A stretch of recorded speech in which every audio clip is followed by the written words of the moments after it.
and that's 30 times this year that we've only scored 3 runs. So that kind of tells you about the, I don't know, I guess pitching that we've gotten lately or in the last month. You know, we've had no hitting, but, you know, the pitching, you know, they say good pitching stops good hitting. And apparently that works with your offense, too, because if you pitch good, we can't hit. Yeah. So, I mean, other than the 4 batters in a row with the double, single, and then the homer, but if Michael Brantley makes that diving catch, which was a hell of an effort, by the way, had he made that catch, the inning's over, and they don't score. I know. So, you know, you talk about a game of inches.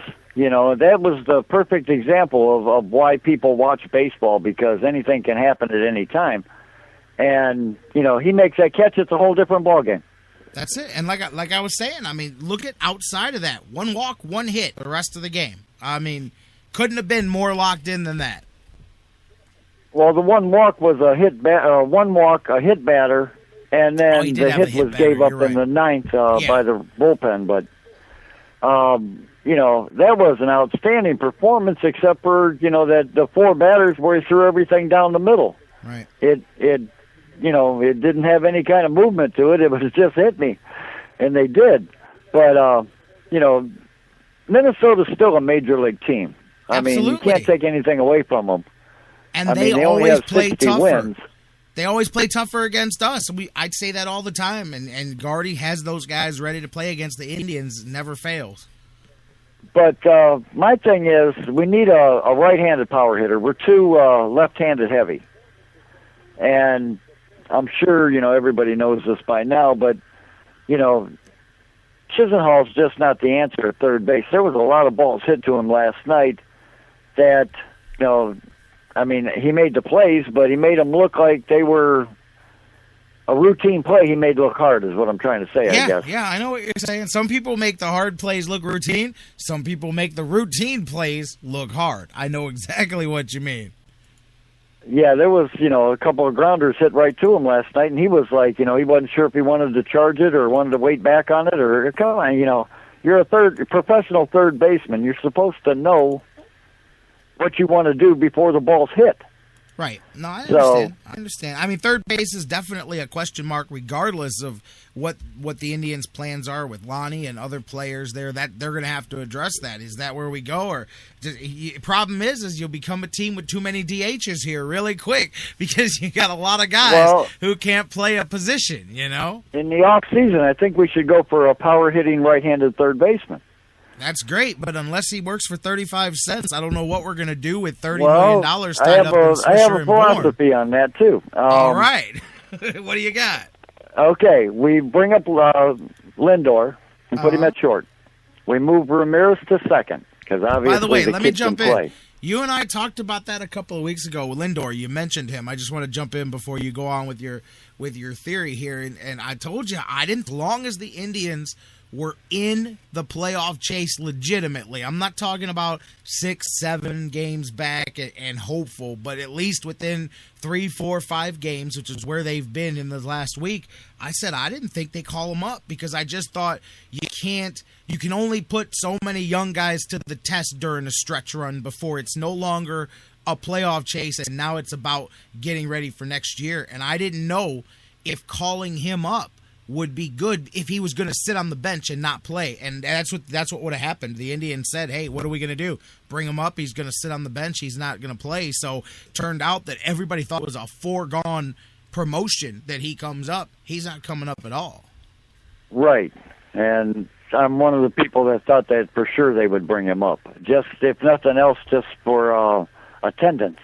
Yeah. Yeah. You know, I thought, you know, by bringing him up, you know, people would want to see him and they would come to the game. If he's not playing, what does it matter? And you couldn't. Right. How do you justify switching? I like Lindor. Obviously, he's the future, but Ramirez kind of handcuffed you because he played well. And what do you got almost the same thing. There's another guy right in that Lindor. He doesn't have the pedigree of Lindor, but he's got the same young potential there, and he kind of grabbed that that spot and said, I'm not going anywhere so quick. So kind of cost Lindor his call-up. I think that may have worked out differently if Ramirez didn't kind of settle down there.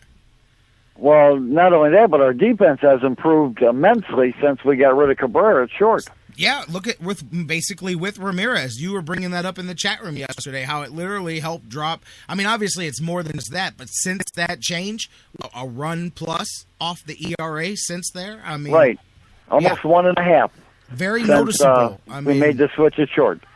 You know, and not that it helps when you're throwing up home runs, but a ground ball pitcher like Masterson earlier, I mean, anytime they did try to get some momentum going, you're butchering ground balls, it just kills you. It just kills you left and right. So you're right. There's been a noticeable difference, and that kind of squeezed Lindor because you're competing. I'm sure the Indians would have loved to have gotten a look at him, but that you can't sell that. You can't sell that while you're that close to the playoffs.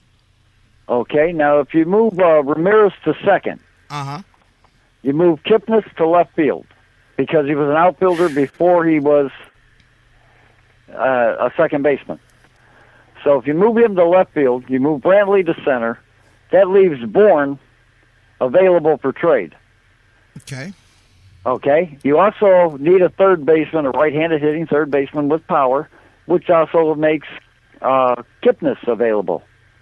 So right there, you're eliminating one pretty decent salary and one guy that has potential of value.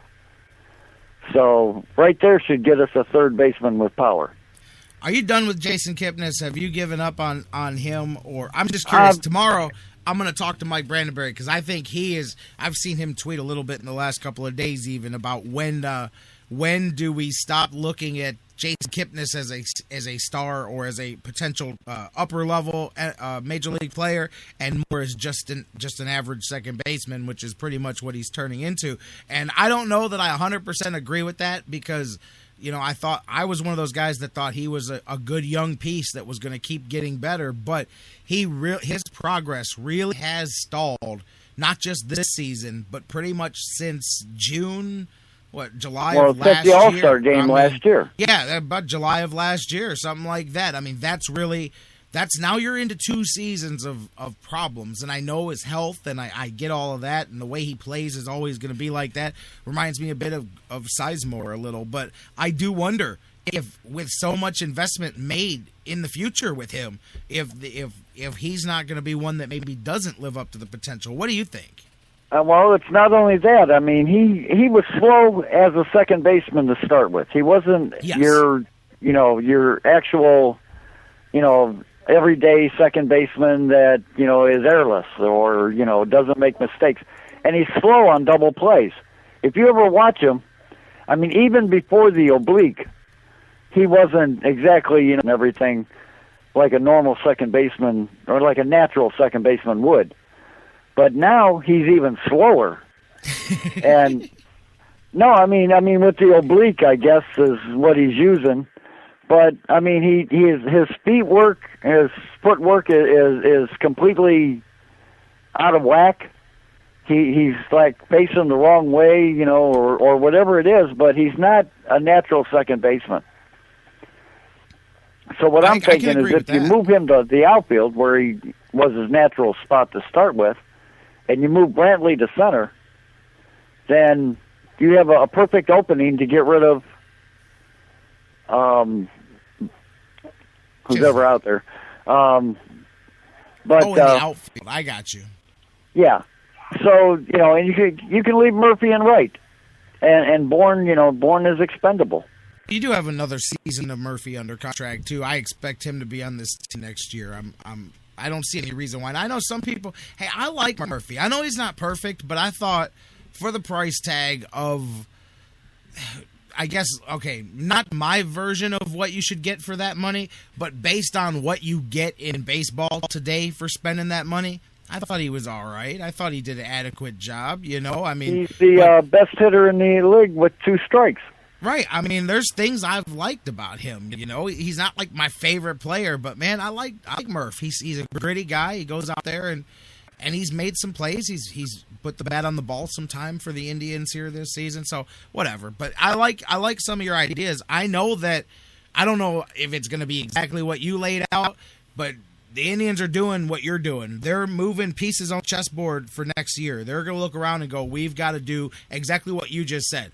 I don't know if it's the pieces you moved, but they're going to move things around. They've got to rearrange and refigure and retool the way the money is spent, too. And you know what? I'm going to talk about some of this tomorrow when Mike Brandenberry joins us. But even the bench with Rayburn, you can't exactly keep him around. I mean, he's done absolutely nothing before he got hurt. And he did, even less now. I hear you. So, the other day, by the way, am I the only person? Because I don't think I brought this up on the show. And I can't remember what game it was, but I believe it was over the weekend. Am I the only person who watched him misplay that ball off the wall behind him, where the ball gets hit? It was a double or whatever, and it goes past him, and he overruns the bounce off the wall. So he reaches out, it looked like a little league play. He reaches out the wrong, he's not even close enough to reach it with his bare hand. It rolls back, ricochets past him. He has to run back to the middle of the outfield. The guy ends up getting a triple out of it. Did you catch that he got too? the triple on it. I'm like, but the way he misplayed that ball, I said it was just so bad looking, and I said, man, this is coming right off of throwing the ball into the ground. That's a couple of times in the last month now that you have misplayed some. I don't want to say easy. I'm not saying anything in sports is easy, but some relatively basic defensive plays, catching the ball, ricochet off the wall, throwing the ball from the outfield to the infield, and he had problems with both of those. I'm just saying, hasn't been a good year for Ryan Rayburn. No, not at the bat or in the field, or basically health-wise. So, he's pretty much, in my book anyway, overstayed his welcome. But, we did bring up players that can actually take his place. So, we're not losing anything. I mean, we have, Babe Ruth sitting there on the bench now. I'm telling you, Babe Walters, baby, ready to play. That's right. So, but hey, and that's funny that you say that, because you were so. And I'm not saying the guy. Hey, he might not even be on the team next year. Who knows? But what do we trade for this guy for? Then after the 6 home runs, you're like, well, he's all right. All right, I'm not gonna stop complaining about this guy now, because that's 6 more home runs than Asdrubal would have got. No, I was 2 weeks. I was adamant, no doubt about it, that we didn't do anything to improve the team on trade day. But we did by getting rid of the dead wood. They really did. That, to me, is why we're talking about still being in the playoff hunt now, because they cleared those slots out. Not who they brought in, just the fact that they cleared them out, and that you got guys that are contributing something rather than nothing in a couple of key spots. Okay, now with that being said, Cabrera went to Washington, and they won 8 straight games after he got there. And I don't know how they did it, but they did. And now Masterson is in the bullpen for St. Louis. So where he was going to end up for us. That's where he was ending up for us, though. Huh? He was ending up there for us, too, so... Yeah. He is coming out of the bullpen. I'm thinking, wasn't this guy just our ace a couple years ago? Gotta do something at this point. We traded for him. We gave away a prospect. We got to get some value out of this somewhere, man. But... whatever happened to Justin Masterson, he's broken. That's for sure, man. And, like you said, I kept my hip back, I don't think it was your hip that was a problem, dude. But, whatever he thinks the problem was, he might have solved it in their bullpen. All I know is that Justin Masterson he would have been better off to spend the summer sitting around the fire pit and throwing $100 bills in all summer long, because he watched $45 million melt away this summer, man. Just gone. In smoke. He wasn't even hanging out with Chris Perez and Josh Gordon. They couldn't even have fun smoking it, man. It just, up in smoke, man. Okay, and, people are like throwing in the towel already on this team, and people have been throwing in the towel since May, man. What are you talking? People have been throwing in the towel all summer long. No different since now, April. Man. But, no, you can't really count this team out. I mean, we only score 3 runs a game, but we've been winning with 3 runs. That's right. And, when you give up 2, you only need to score 3.